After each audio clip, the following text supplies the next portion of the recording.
So I went and smacked. You went around that car? Everybody was stopped. He was the only one who went to the right. Did you smoke a little bit afterwards? No. When was the last time you smoked? Would you like to do some voluntary tests? I want to make sure you're okay to drive. Yeah. Make sure you keep your foot parallel. Keep going, keep going, keep going, keep going, keep going. Okay. Welcome back to the Lackluster channel. Today's video was submitted by a viewer named David. On January 6th of 2021 at around 2 p.m., David was driving home from a marijuana dispensary. He had just made a purchase but was completely sober. During his travels, he stopped at a red light at the intersection of 56th and Oaks in Tacoma, Washington. David thought he saw the light turn green and accelerated through the red light, causing a collision with another vehicle.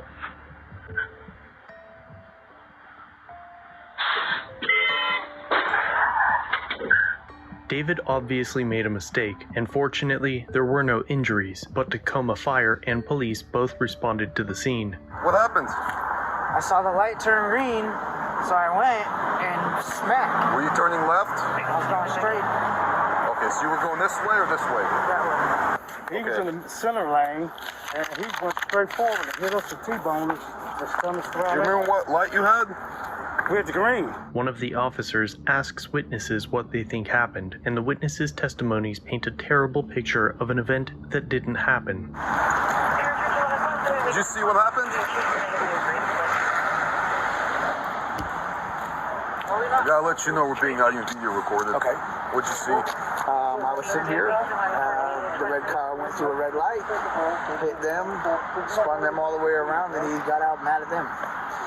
This is my car. I love this car, and it's your And he fault. had a red light. It was a red light. Was he standing right next to you? He actually went over into the turn lane. So there was another car next to you, and he went around that car. Everybody was stopped. He was the only one who went to the right. Okay. So just to confirm, you're here. There was another car here. He goes around this car. He went around and bam. That's what happened. After the medics cleared David, Officer Komarovsky began asking questions. Remember that they are only asking questions to use against you in court, and everything you say and all questions you answer will be twisted in any way they can to manipulate a narrative and secure a conviction against you. Always exercise your right to remain silent, because as you'll see, David answers the officer's questions and his answers are turned against him. Okay, where are you coming from?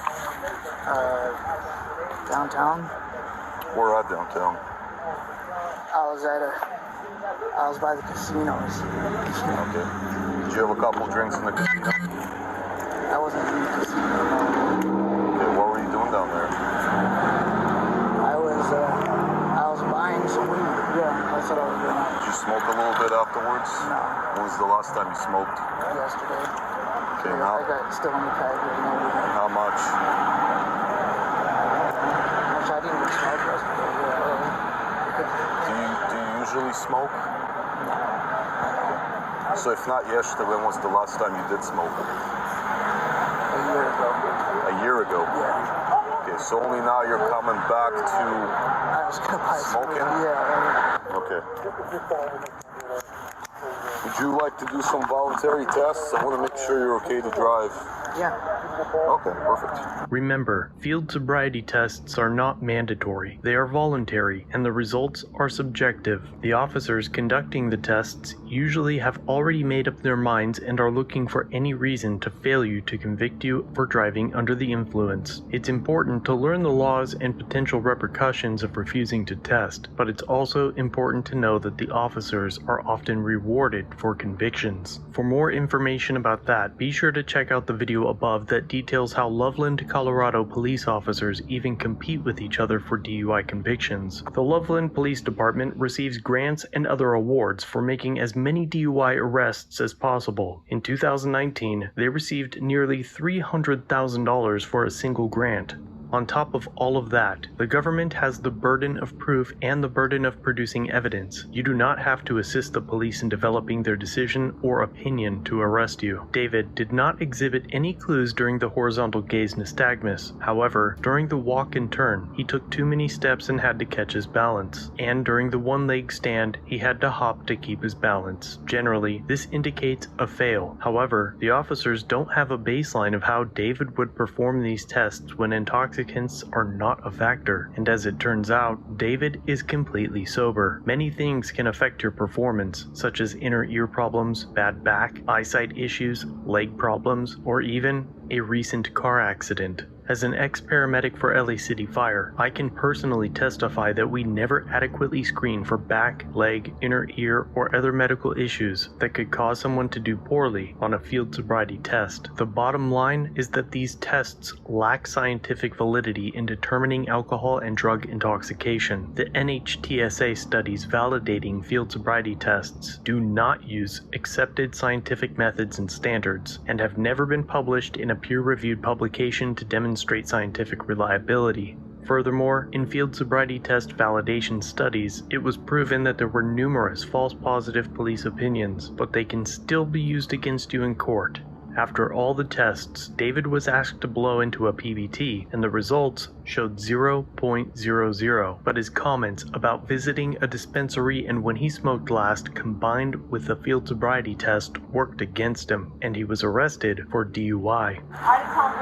Okay, sir, you're on the arrest for DUI, so go ahead and put your hands behind your back. Yes, sir, I am. Go ahead and put your hands behind your back. Give me your other hand, right here. It doesn't matter, just put your hands behind your back. The officers secured a warrant, and David was taken to a hospital for a blood draw. The results showed that he had no drugs and no alcohol in his system whatsoever. The prosecution eventually moved to dismiss the case, but David was left responsible to pay for the blood draw, costing him over $5,000. David filed a complaint against the officer after they exchanged some choice words at the hospital. Video of that wasn't recorded, but the complaint was sustained. It is often the sentiment of many in the comment section that if you comply and answer the officer's questions, they won't turn against you. This video is proof that that is not the case. It should also serve as a reminder to never answer questions without consulting with or having your lawyer present, and to learn the basic laws of your city and state. I can't tell you to refuse field sobriety testing, but I will tell you I will never voluntarily perform them. If you would like to see the unedited version of this video, David's channel will be linked below. As always, thanks for watching. If you have a video you'd like to submit for review,